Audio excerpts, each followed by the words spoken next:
Letter to Enqudius, 1962, March 27. Dear Mr. Diaz, the barley for awareness, as you are no doubt aware, is sampajana. In the suttas, it is frequently linked with mindfulness or sati. In the compound, sati sampajana means mindfulness and awareness. In the sati sampatana sutta, awareness of bodily action is included in the section on mindfulness of the body. So we can perhaps conclude that while it is not different from mindfulness, awareness is rather more specialized in meaning. Mindfulness is generally collectedness, not being scatterbrained, whereas awareness is more precisely keeping oneself under constant observation, not letting one's action, or thoughts or feeling, etc., pass unnoted. Here, to begin with, here are the three sutta passages to indicate the scope of the practice of awareness in the Buddha's teaching. A. And how monks is the monk aware? Here monks in walking to and fro, a monk practice awareness. Looking ahead and looking aside, he practices awareness. In bending and stretching, in using ropes and bow, in eating, drinking, chewing, and tasting, in excreting and urinating, in walking, standing, sitting, sleeping, walking, speaking, and being silent. He practices awareness. Vedana Samyutta. E. And which monks is the development of a concentration that, when developed and made much of, leads to mindfulness and awareness. Here, monks' feelings are known as they arise. Feelings are known as they endure. Feelings are known as they vanish. Perceptions are known as they arise. Perceptions are known as they endure. Perceptions are known as they vanish. Thoughts are known as they arise. Thoughts are known as they endure. Thoughts are known as they vanish. Buddha. See, here, Ananda. Monks is mindful as he walks to. He is mindful as he walks for. He is mindful as he stands. He is mindful as he sits. He is mindful as he lies down. He is mindful as he set to work. This Ananda is a mode of recollection that when developed and made much of in this way, leads to mindfulness and awareness. Out. The next thing is to sort out of verbal confusion. When our actions become habitual, we tend to do them without thinking about them. They become automatic or instinctive. Scratching one's head, for example, or blinking one's eyes. We commonly call this unconsciousness action, and this usage is followed by psychology and science generally. But this is a misunderstanding. There is, strictly speaking, there is no such thing as an unconscious action.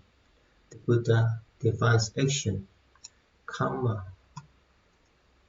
as intention, cetana, and there is no intention without consciousness, vijnana. Unconscious action is no action at all. It is purely and simply movement, as when, for example, a tree sways in the wind, or a rock is dislodged by the rain and rolls down a mountainside and derails a train. In this latter case, it is quietly called in legal circles an act of God. But if there is no God, there is no act, only the movement of the rock. In the Buddha's teaching, all consciousness is action by mind, voice, or body, and every action is conscious. But this does not mean that every action is done in awareness. Indeed, what is commonly called an unconscious action is merely a conscious action that is done but deliberately, that is done awareness. What we commonly call a conscious action is, strictly speaking, a deliberate action, an action that requires some thought to perform. As for example, when we try to do something that we have not done before, or only frequently. When we do such actions, we have to consider what we are doing, or else we sure make a mistake. And it is this considering what we are doing that constitutes awareness. An action that we do without considering what we are doing is an action that is done without awareness.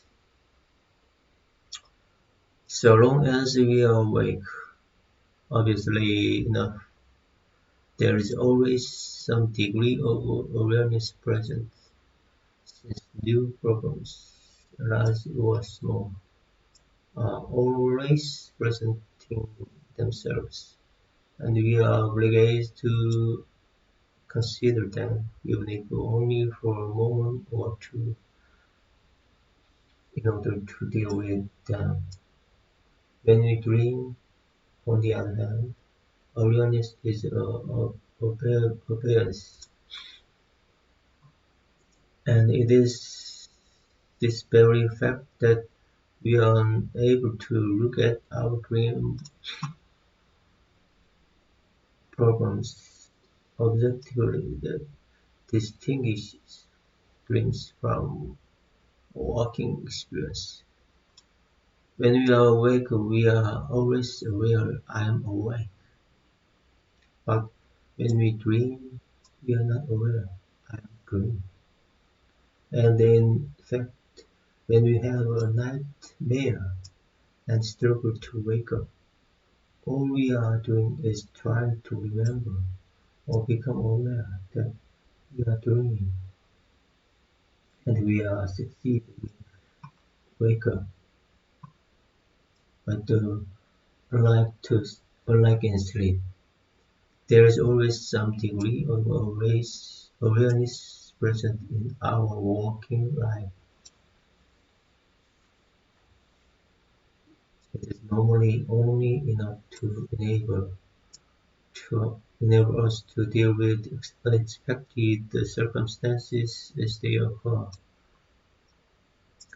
For the rest, we are absorbed in what we are doing, whether it is the daily task of earning our livelihood or our personal affairs, with our emotional attitudes toward other people, affection, dislike, fury, lust, boredom, and so on. It makes no difference. To maintain a detached attitude is difficult when there is much routine work to do done in a hurry, and it involves our personal relationships with others of all emotional satisfaction. We prefer to get through our work as quickly as with little effort as much as possible, and then to wallow in our emotions like a buffalo in a moor hole, but hole. Awareness of what we are doing, which is always an effort. We like to keep to the absolute minimum, but we cannot avoid awareness altogether, as I remarked earlier.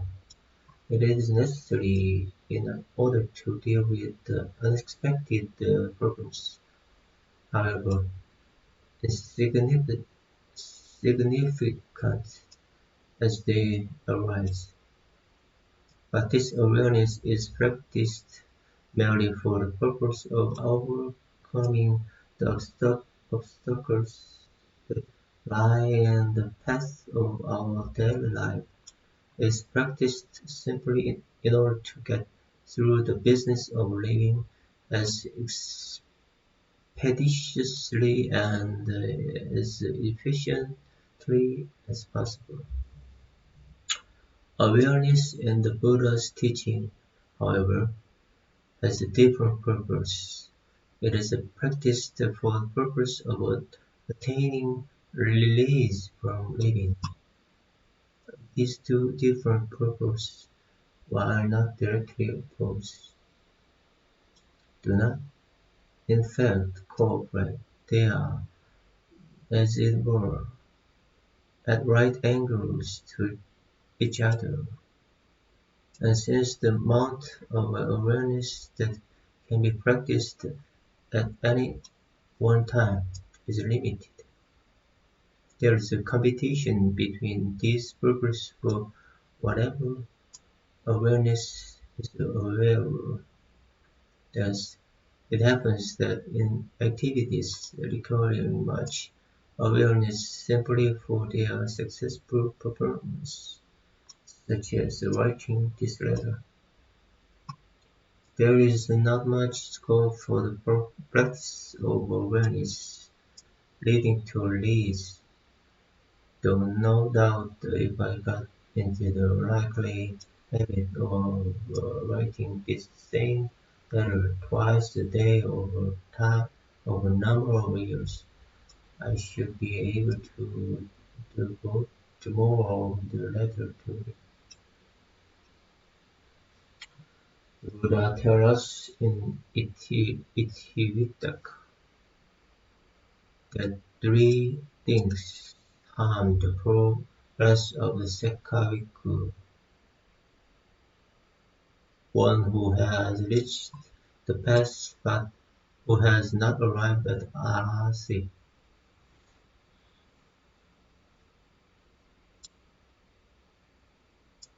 fondness for work, building, sewing, books, doing odd jobs, and so on; fondness for talk; and fondness for sleep. In the first two, as we can see, much awareness must be devoted to successful performance of text and hand, making things, expounding the Dharma. And in the third, no awareness is possible. From the passage I quoted earlier, and clear that awareness for the purpose of release is best practice on this, on those actions that are habitual and do not require much thought to perform. Walking, standing, sitting, lying down, attending to bodily needs of various kinds, and so on. The reference to sleeping in passage A means that one should go to sleep with awareness, bearing in mind the time to awaken again. It does not mean that we should practice awareness while we are actually asleep. Naturally, bhikkhu cannot together avoid doing jobs or working or occasionally talking, but these two should be done mindfully and with awareness as far as possible. Is mindful as he sets to work, in speaking and being silent. He practices awareness. So normal person, as I remarked above, does not practice awareness. He does not find find it find it necessary. That is to say, in his habitual action. But the bhikkhu is instructed not only to do these habitual actions with awareness, but also, as far as possible, to confine himself to these actions, drive an initiative in new ventures, so highly prized in the world of business and practical affairs are impediments for one who is seeking release. And how does one practice this awareness for purpose of release? It is really very simple, since, as I have said, all action is conscious. We do not have to undertake any elaborate investigation, such as asking other people to find out what it is that we are doing so that we can become aware. All that is necessary is a slight change of attitude, a slight effort of attention. Instead of being fully absorbed by or identified with our action, we must continue, without ceasing to act, to observe ourselves in action. This is done quite simple by asking ourselves the question, what am I doing? It is well found that since the action was always conscious anyway, we already, in a certain sense, know the answer without having to think about it. It's simply by asking ourselves the question, we have become aware of the answer of what we are doing. Thus, if I now ask myself, what am I doing? I can immediately answer that I am writing to Mr. Diaz, that I am sitting in my bed, that I am stretching my leg, that I am wondering whether I shall have a motion, that I am living in gondola, and so on, almost endlessly. If I wish to practice awareness, I must go on asking myself these questions and answering until such time as I find that I am automatically or habitually answering the question without having to ask. When this happens, the practice of awareness is being successful, and it only remains to develop this stage and not to fall away from it through neglect. Similar consideration will of course apply to awareness of feelings, perceptions, and such. See passage B. Here I have to ask myself, here I have to ask myself, what am I feeling? What am I perceiving? What am I thinking? And as the answer, once again, will immediately present itself. The objection is sometimes raised that it is not possible to do two things at once, and that it is therefore not possible for us to act and to be aware of the action at one at the same time. But this opinion is purely prejudice, based upon a certain false notion of the nature of consciousness or experience. It is perfectly possible to do doing a number of things at the same time. For example, I am reading as I write this letter, and I do not interrupt the one in order to do the others. Other. It is not possible to devote equal attention to all of them at the same time, but this is another matter. Equal attention, but this is another matter. And this is true also of acting and being aware of the action. This can be verified very simple.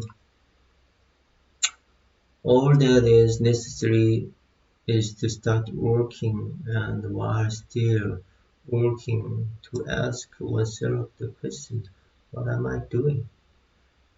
It will be found that one can give an answer of the question. One can give oneself the answer, I am working, without ceasing to work. It's not necessary to come to halt, or break into a run, or fall down in order to answer the question. Why should one practice awareness? I can think of three good reasons immediately, and there are doubtless others besides. In the first place, a person who is constantly aware of what he is doing will find it easier to keep his sila. A man who, when chasing his neighbor's wife, knows I am chasing my neighbor's wife, will not be able to conceal from himself the fact that he is on the point of breaking the third concept, and will correct himself sooner than the man who chases his neighbor's wife without considering what it is doing. Brief awareness leads to self-criticism and then to self-correction. In the second place, awareness is cooling and is directly opposed to the passions, either lust or hate, which are hitting. This has no connection with the mysterious qualities that are inherent in Oriental food, but missing from food in the West. This means that the man who constantly practices awareness has a powerful control over his passion, and that the constant practice of awareness actually inhabits the passion, and they arise less and less frequently. The third place, the practice of awareness is an absolute prerequisite for the understanding of the essence of the Buddha's teaching. The reason for this is that Dhamma is concerned not with any one single experience, consciousness, feeling, etc., as such, but with experience, consciousness, feeling, etc. in general. We do not need the Buddha to tell us how to escape from any particular experience, whether it is a simple headache or an incurable cancer. But we do need the Buddha to tell us how to escape from all experience whatsoever. Now in the normal state of being observed by what we are doing, that is of non-awareness, we are concerned only with this or that particular experience or state of affair. She loves me not, and we are in no way concerned with experience in general. What is the nature of emotional love? But when we become aware of what we are doing or feeling, etc., the case is different. Though we are still doing or feeling, we are also observing that doing or feeling with a certain degree of detachment, and that time the general nature of doing and feeling comes into view. The particular doing and feeling that happens to be present now merely appears as as examples of doing and feeling in general. And it is when this general nature of things comes into view that we are able, with the Buddha's guidance, to grasp the universal characteristics of anicca, dukkha, and anatta. But here we are getting into deep words, and I do not wish to add difficulties to a subject that is already not very easy. P.S. Note that the three advantages of practicing awareness mentioned in the last paragraph corresponded to sila, samadhi, panna, respectively. But